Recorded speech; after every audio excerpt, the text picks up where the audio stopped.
Hi hello నమస్తే అందరూ ఎలా ఉన్నారు? మేమైతే చాలా బాగున్నాం. Welcome back to my YouTube channel.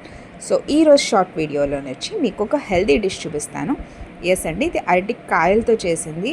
అరటికాయలు చాలా మంచిది, ఫైబర్ ఉంటుంది, మంచి పొటాషియం, ఇమ్యూనిటీకి కూడా చాలా మంచిది. సో దీనికి కావాల్సిందల్లా అరటికాయలు, శనగపిండి, బియ్యపిండి, ఉప్పు, కారం, కొంచెం గరం మసాలా అండ్ కొంచెం అల్లం వెల్లుల్లి పేస్ట్.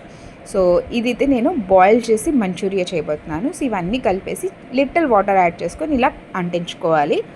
అంటే ముక్క అంటుకుపోతుంది. సో దాన్ని మనం స్టీమ్ చేసుకుంటాం. నార్మల్గా మంచూరియా అంటే డీప్ ఫ్రై చేస్తాం కదా. సో నేనైతే డీప్ ఫ్రై చేయను. చక్కగా కిందన రైస్ బాయిల్ అవుతుంది, నేను రైస్ కుక్కర్లోనే పైన ఇవి పెట్టేశాను అనమాట. సో ఇవి చాలా బాగా మగ్గిపోతాయి అండ్ దాంతో మనం మంచూరియా చేసుకుంటాం. సూపర్ అంటే సూపర్ ఉంటుంది అండ్ పిల్లలకు కూడా చాలా మంచిది.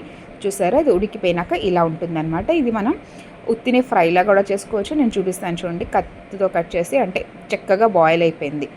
ఇంత మంచి, చాలా హెల్దీ అండ్ ఈజీ అనమాట. సో మీరు కూడా ట్రై చేయొచ్చు ఒక డిఫరెంట్ వేలో మంచూరియా.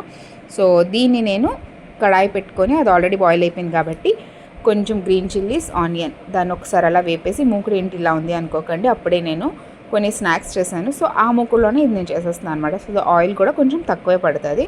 సో అది కొంచెం వేగినాక మీకు కావాలంటే ఇంకా వెజిటేబుల్స్ యాడ్ చేసుకోవచ్చు. దాని మీద కొంచెం soya sauce and chilli sauce add చేసి లైట్గా ఉప్పు వేసి ఈ బనానాస్ వేపేయడమే, అంతే. సూపర్ ఈజీ డిష్ అనమాట. నేను ఇది ఏం చేస్తున్నానో కూడా మా ఆయనకి చెప్పలేదు. సో పిలిచి టేస్ట్ చేయమన్నాను, ఎలా ఉంది ఏంటి చెప్పండి అని. ఆయనైతే చాలా బాగుందన్నారు. అంటే కనిపెట్టలేకపోయారు కూడా, ఇది బంగాళదేంటి అరటికాయ అని చెప్పలేకపోయారు. సో మంచూరియా టేస్ట్ చాలా బాగుంది. మీరు కూడా ట్రై చేయండి and do let me know ఎన్ని మంది ట్రై చేశారో అని. సో ఈరోజు మా లంచ్ అనమాట. నేనైతే బిర్యానీ చేశాను. బిర్యానీతో పాటు మంచూరియా కావాలి అన్నారు. సో అందుకోసం ఈ వెరైటీ హెల్దీ మంచూరియా అనమాట. హోప్ మీ అందరికీ నా వీడియోస్ నచ్చుతున్నాయి అనుకుంటున్నాను. Please like, share and subscribe.